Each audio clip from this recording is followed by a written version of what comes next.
Well, good evening, ladies and gentlemen. My name is Sean Mullen, and on behalf of Evangelical Alliance, the body organising this evening's event, I want to welcome you all here this evening to these wonderful surroundings. I hope you've had a chance to go upstairs and have a look around the exhibits. If not, you won't have a chance this evening, but do come back another time because it's well worth it. This is the third annual C.S. Lewis Public Lecture.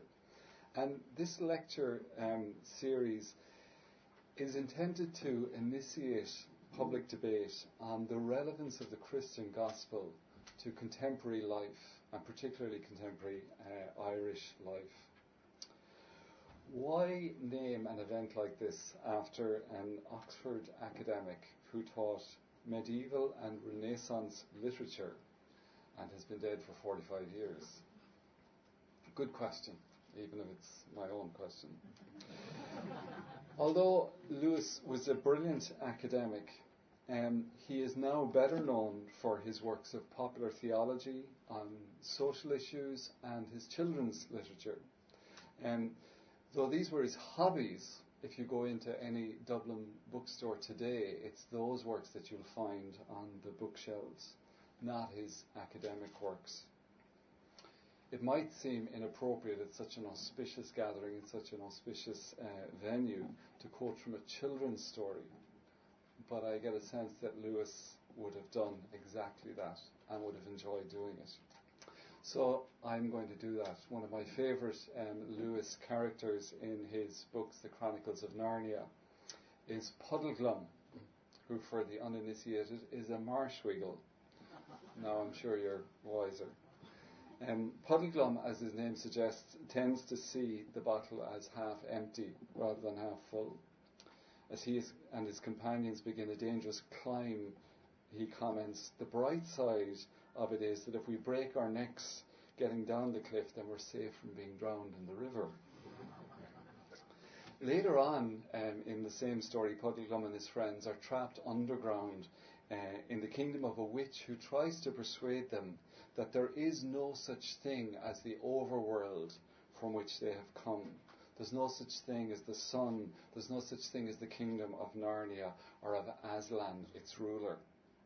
And Puddleglum goes with this persuasion until he suddenly has a change of mind. And he says, and I quote, "One word, ma'am, one word. All you've been saying is quite right, I shouldn't wonder. I'm a chap who always likes to know the worst and then put the best face I can on it. So I won't deny any of what you said. But there's one thing more to be said even so. Suppose we have only dreamed or made up all those things, trees and grass and sun and moon and stars and Aslan himself. Suppose we have, then all I can say is that in that case, the made-up things seem a good deal more important than the real ones." This is C.S. Lewis at his best, rehearsing a complex philosophical argument on whether universal belief in God constitutes an argument for the existence of God or not, and doing it in the middle of a children's story. That's C.S. Lewis. And Lewis believed that Christianity was at its best when it was challenging society's presuppositions and ideas and unquestioned assumptions.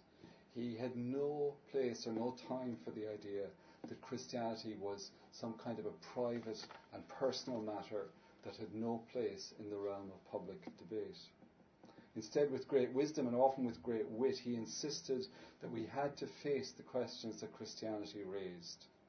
He said no Christian, and indeed no historian, should accept the epigram which defines religion as what someone does with his solitude. So this is a lecture in the spirit of Lewis, and our theme this year is one he would have relished. Outgrowing religion, ? Does the West still need its Christian roots? So I want to introduce to you now our speaker for this evening, who is Dr. Greg Clark from Sydney in Australia, where he is the director of the Centre for Public Christianity and also director of the Macquarie Christian Studies Institute at Macquarie University.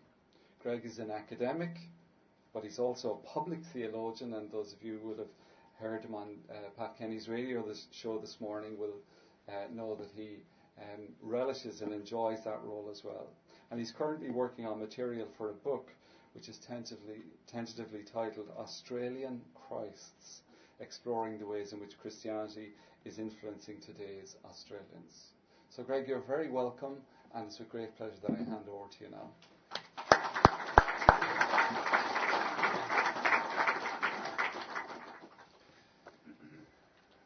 Thank you very much, Sean, and thank you all for coming to hear an Australian in Dublin.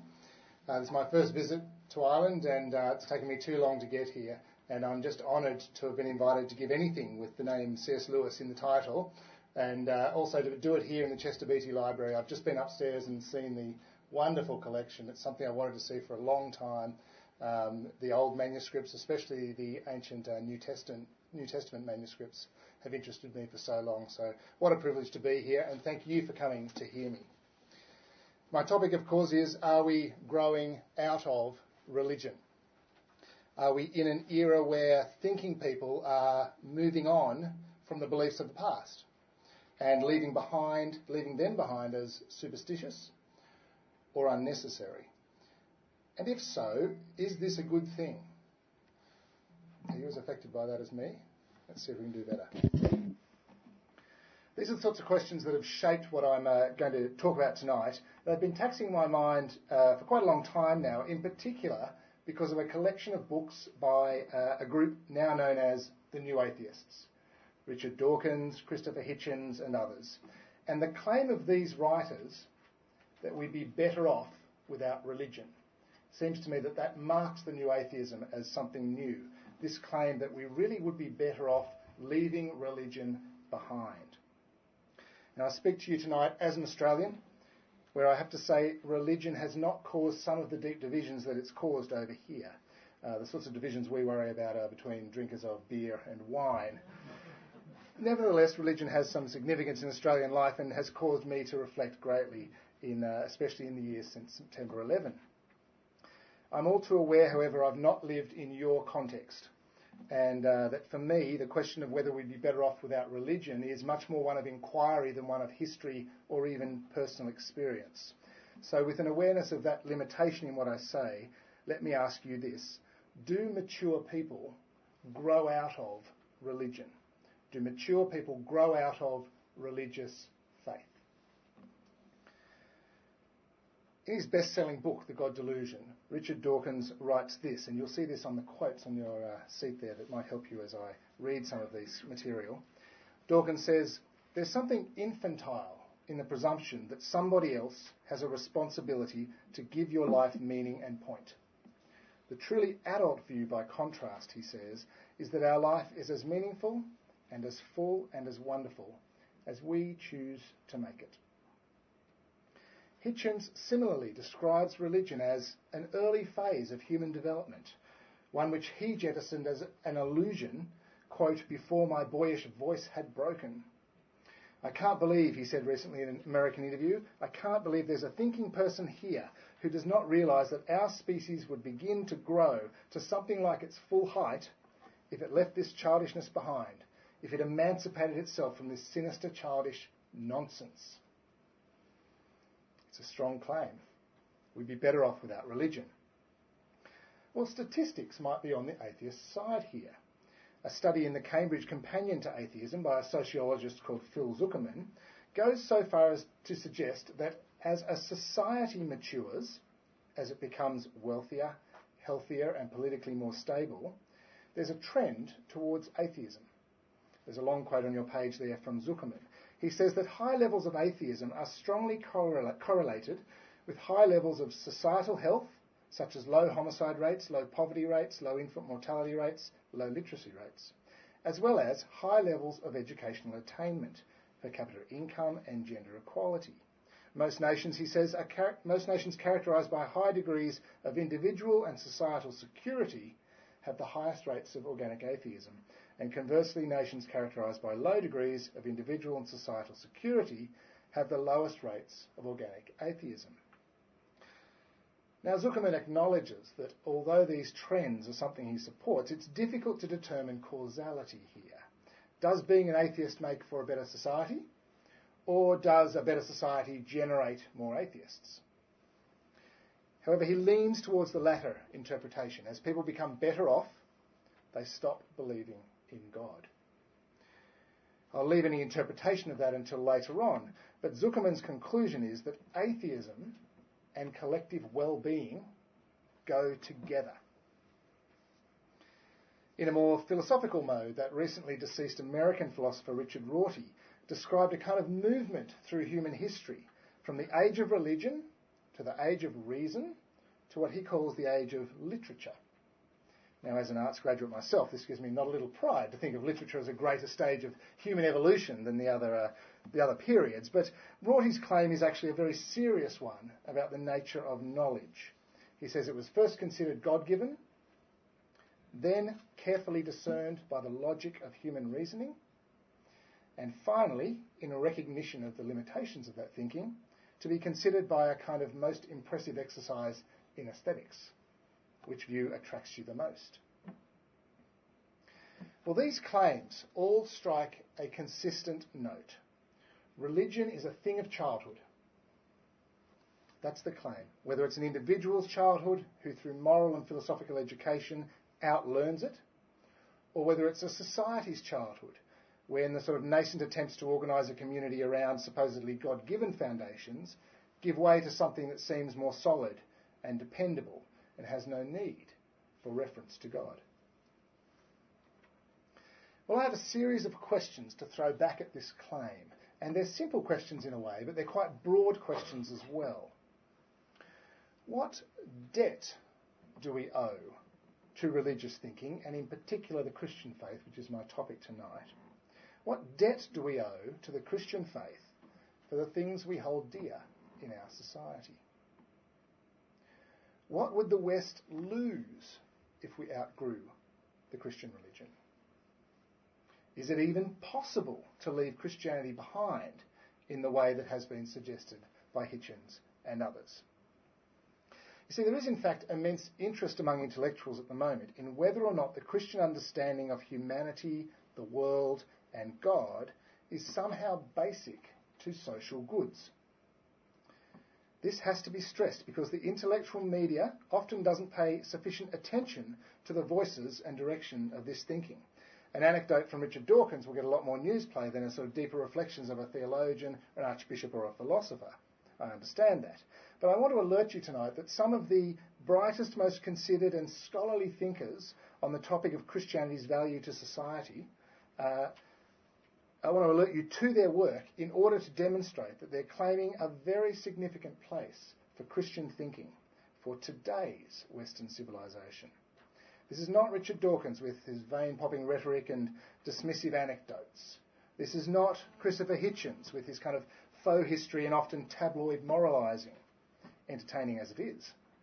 These voices come from places of deeper learning concerning how societies are formed, what holds them together, and what is lost when key beliefs are removed.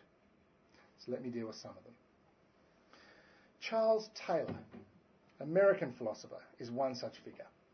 In his enormous recent work that I hope some of you have seen, A Secular Age, he explores why it is that in AD 1500, no one in the West could imagine life without a divine reality, without angels, without afterlives. But in AD 2000, almost everyone can at least imagine it. How did the public mindset shift so radically? Well, Taylor says that the narrative of our lives changed. The story we told ourselves of our lives changed, so that the supernatural was missing. Or to use an image of his, he says, everything about our lives began to make sense within a natural or immanent frame. And God, the supernatural, if they exist, were left outside the frame. Somewhere outside the frame you would find them, if they're there. Now, Taylor writes as a Catholic, but his perspective on contemporary society rings true, I think, for many of his readers. Many people have left God out of the frame, so to say. But Taylor's genius in this is to recognise that this, in fact, says nothing about whether it is wise or true or good to leave God outside of the frame. It just says it's now practicable. He also acknowledges that this new framing of life takes place because of the old framing. That is, that without the old supernatural frame, the natural one would not have emerged. For more on Taylor, you'll need to read his 900-page book as he explores this. Let me give you an example, though. He acknowledges that for humanism to develop, especially its teaching on benevolence, it needed the prior Christian teaching about love. He says in A Secular Age, this is true for exclusive humanism in relation to the Christian faith in the centrality of benevolence. I've even argued that exclusive humanism, this is Taylor, couldn't have arisen without an analogy to agape, the Christian concept of sacrificial love. In other words, Christian teachings have provided the springboard for the humanist teachings about love. But perhaps we've just outgrown the Christian concept. Perhaps we've found something more mature. Perhaps that's what the atheists are suggesting. Is that the answer? Well, we need more information. We ought to look, I think, to a secular writer to get a spin on this. Professor Jürgen Habermas has for 40 years been at the forefront of German political philosophy, seeking a democratic culture from the rubble of totalitarianism. His philosophy sought to articulate a really rational conception of the just and humane society, and he recognised that modernity has as much capacity to destroy human community, as witnessed by the mass violence of the 20th century, as it has to structure and improve it. Having spent decades arguing that religion would have to be right at the edges of this project of modernisation, recently Habermas has changed his position. He now argues that religious thinking is actually at the centre of the task. A long quote from a recent interview will serve to focus his ideas around this subject of religion and social maturity. Again, it's on your page. I want to read you the whole quote, although it's a tough one, because it's very significant to my argument tonight. Habermas says, Christianity has functioned for the normative self-understanding of modernity as more than a mere precursor or a catalyst. Egalitarian universalism, from which sprang ideas of freedom, social solidarity, autonomous conduct of life and emancipation, of individual morality of conscience, human rights, and democracy, is the direct heir to the Judaic ethic of justice and the Christian ethic of love.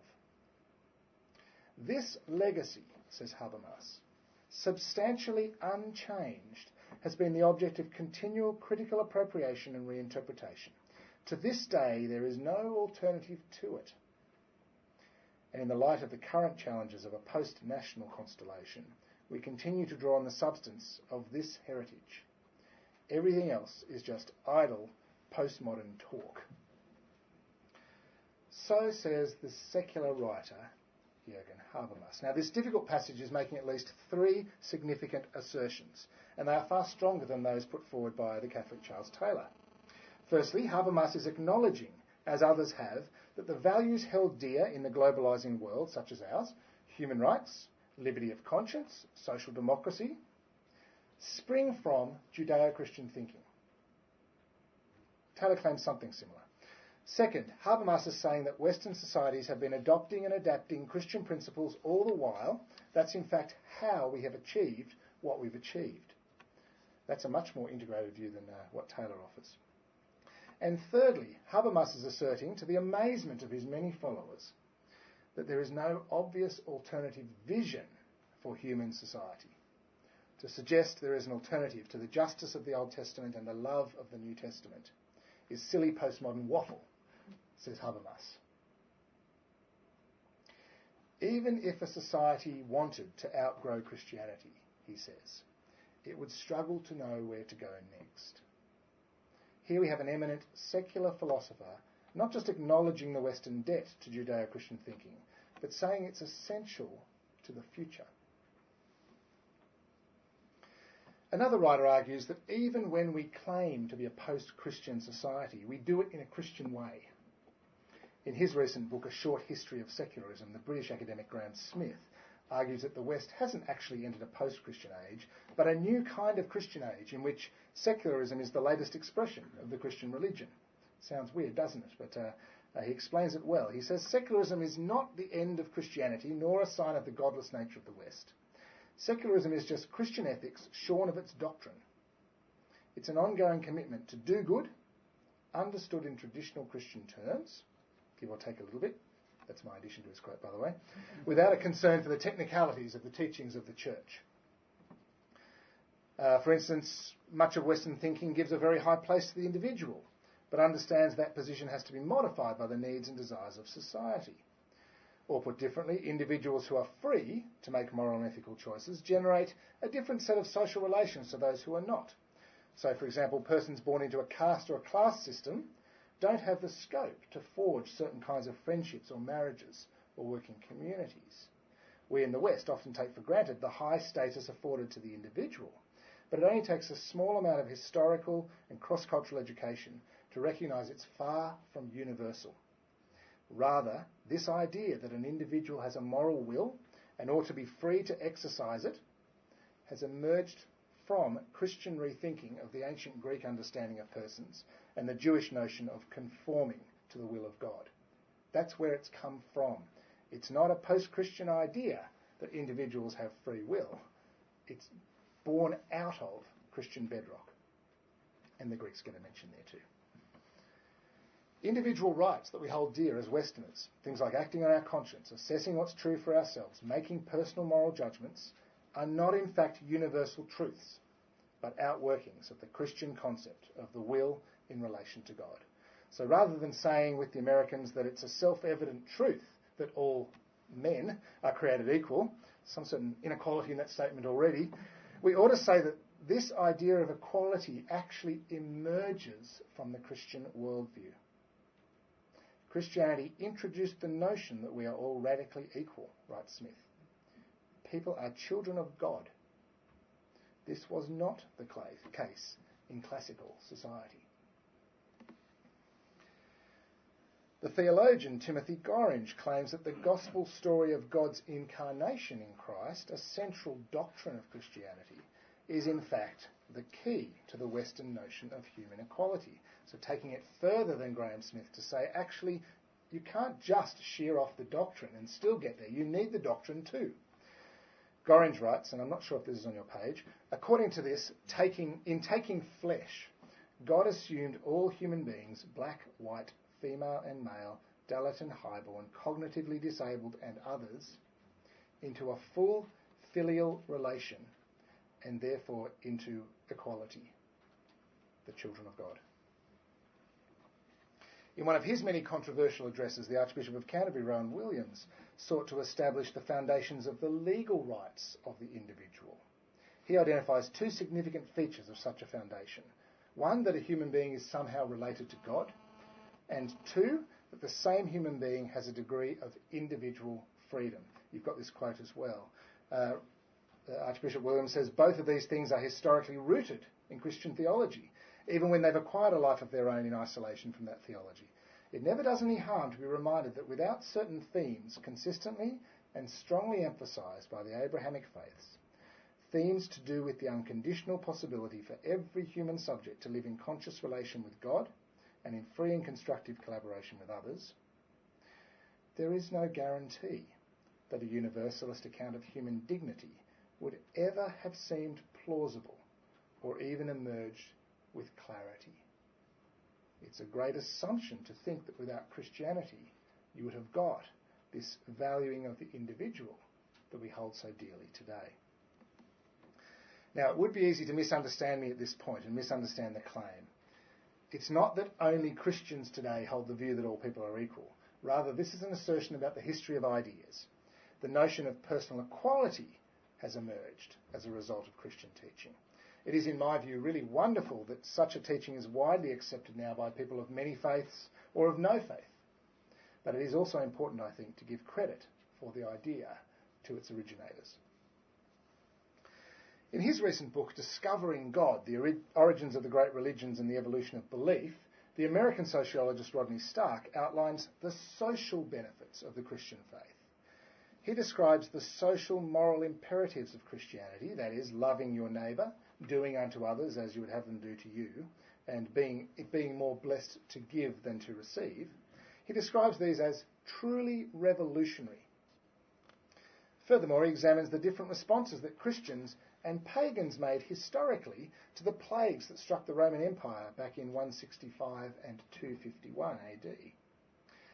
Whereas most pagans, that is, the wealthy business people, the priests, the political leaders, I put the priests in there, fled to the safety of the countryside, the Christians, both the wealthy who could have left and the poor who had less choice, stayed to nurse the sick, whether they be Christian or pagan. It's just an historical fact that happened. Stark identifies the social good that Christianity does as the key reason for the rise of Christianity in the first few centuries after Jesus. He says, it has often been suggested that Christianity just compensated people for their lives of misery by promising them a glorious life to come, often denigrated as pie in the sky. This came up in my interview on the radio this morning. By the way, that was me, not Rodney Stark. But this is Stark again. Possibly so, he says, but it seems far more significant that Christianity actually made life much less miserable in the here and now. The Christians acted on the love command. Again, the idea of loving one's neighbour does not emerge from nowhere and does not receive universal acclamation.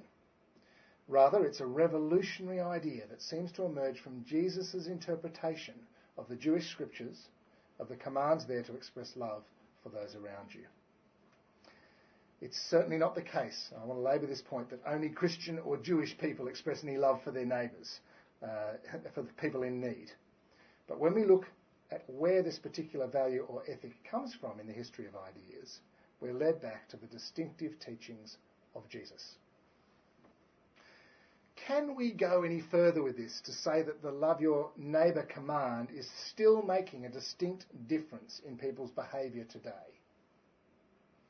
Well, writing in The Guardian in 2005 after Hurricane Katrina hit New Orleans, the British socialist and atheist Roy Hattersley made an awful observation. Almost all of the aid work was being done by people with Christian beliefs. Notable for their absence, he writes, are teams from rationalist societies, free thinkers clubs, and atheist associations. Now, I want to be very careful here that you hear what I'm not claiming. I'm not claiming that Christians are better people than atheists, although Hattersley himself does make this claim in the article. Rather, I'm suggesting that this kind of observation suggests that the Christian faith often delivers moral imperatives and actual behaviours when other worldviews such as atheism do not. If we want altruistic actions in times of human crisis, as well as every day, we ought to pause before happily tossing the Christian faith overboard. The veteran Time magazine reporter David Aikman also makes a distinctive claim for broader social issues. He's an expert on the rise of Christianity in China, and he's been witnessing firsthand the move from atheistic communist beliefs to whatever is around the corner for the Chinese. And Aikman recognises that capitalism has brought about major change in China, but claims that for the underpinnings of the society as a whole, Chinese leaders are looking towards Christianity. Christian lawyers are leading the way in civil rights discussions in China because, according to the Beijing constitutional lawyer Fan Yafeng, quote, more and more Chinese public intellectuals say that only Christianity can provide a solid foundation for the rule of law in China. Well, finally, I turn in my list of supporters to another famous philosopher already mentioned, Richard Rorty. This pragmatist from Stanford famously dismissed religion in most of his writing. However, in his last decade, he, like Habermas, came reluctantly to see a place for religious people in the social project of America. Rorty suggested that there is a kind of religious inquiry which suits our age. He calls it a religion of democracy, or romantic polytheism. Fascinating phrase. In romantic polytheism, the religious instinct of human beings is preserved, rather than attacked or treated as poison. But any reference to capital T truth, or God, or even gods, has to be surrendered. In other words, the doctrine has to be shorn off. He says theists can get involved in today's social plans as long as they're willing to get along without personal immortality, providential interventions, the efficacy of the sacraments, the virgin birth, the risen Christ, the covenant of Abraham, the authority of the Quran, and a whole lot of other things which many theists are loath to do without. In other words, stop being Christians and you can be involved. Stop being religious people and you can be involved. But Rorty here sees something good in Christianity and in other religions, in the religious instinct, but just cannot accept himself the supernatural teachings. In his last work before he died, he had a dialogue with the Catholic philosopher Gianni Vattimo, and in it Rorty speaks of his sense of the holy. He says, "My sense of the holy, insofar as I have one, is bound up with the hope that someday, any millennium now, my remote descendants will live in a global civilization in which love is pretty much the only law. I have no idea how such a society could come about. It is, one might say, a mystery. This mystery, like that of the Incarnation, concerns the coming into existence of a love that is kind, patient, and endures all things." I probably don't even need to say that Rorty's hope is consistent with the hope of a Christian, that love will reign, that a time of peace will come, and humanity will fulfil its potential. Rorty's social vision has not moved very far from Christianity.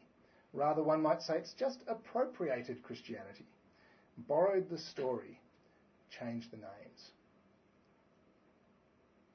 Well, what are we to make of these subtle and complex statements about the Christian religion from today's leading intellectuals? It seems to me that there are aspects of religion that thoughtful people of our time feel they must outgrow. But our inquiry tonight, at least so far, is suggesting that there is not really any way of outgrowing them effectively, and that even if we did, we would lose a lot of what we desire. We would lose the connection with the heart. These things are at the very base of who we are as Westerners, what we value, and how we got to be the society and individuals we are today. There's something of an urge to outgrow the Christian moral framework, but it has provided the principles of justice and love and other person-centeredness that we hold dear. There's an urge to outgrow the metaphysics of Christianity, with its belief in a personal God, an incarnate Son of God, a Holy Spirit, a heavenly realm. But these are the very teachings from which the social vision, accepted as good, emerges. Throw out the Christian God of love, of justice and mercy, and of providence, and the teachings float freely in mid-air, lost in mystery, as Rorty has said. I suggest that far from being immature aspects of human yearning, these Christian teachings are in fact mature concepts, proper and true fulfilments of human needs.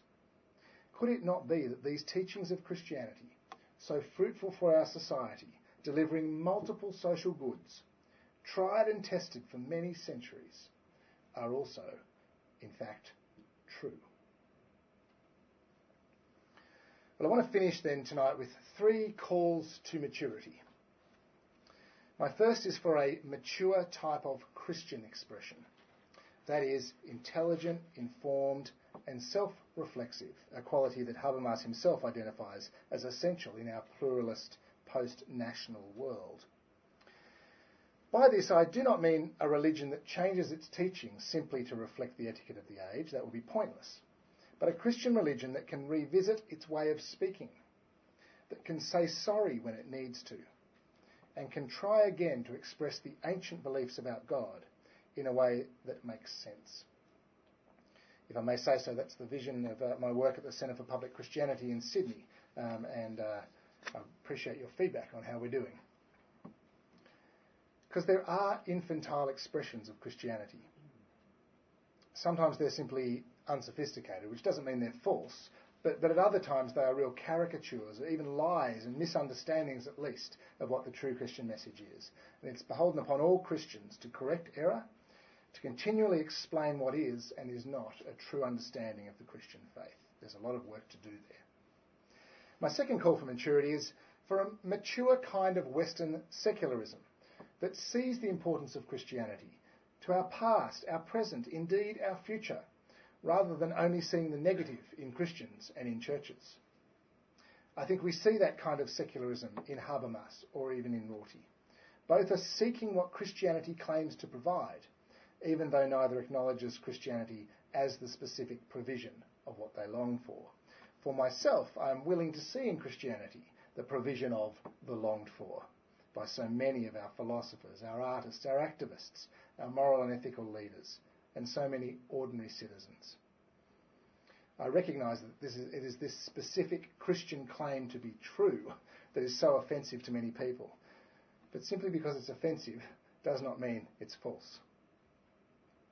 And my third and last call, a bold one I think this one, is for a mature kind of Irish thinker. How dare he? Who gives religion the time of day, who is at least as interested in what's in the Bible as what's on YouTube, who has taken the time to form a view on Christianity and given its significance to Western life. Even if this mature thinker eventually decides Christianity is but a useful delusion, he or she will have at least made this decision through genuine inquiry, not through preconceived and untested hearsay. He may, of course, decide that it's not a delusion at all, that Christian faith not only provides a basis for society, but it also, and even more immediately, addresses the needs of the individual human being in God's world. So that's my modest proposal for the Irish. It's far less controversial than the one Jonathan Swift offered not far down the road, which I think involved eating children. I hope it's one that you'll consider taking up. Far from being childish, one can in fact grow up into the reasonable Christian faith, into its life-giving hope and its neighbourly love, taking seriously the words and deeds of Jesus as not only the legacy of successful civilization, but also a true communication of God to the needy human heart. Thank you.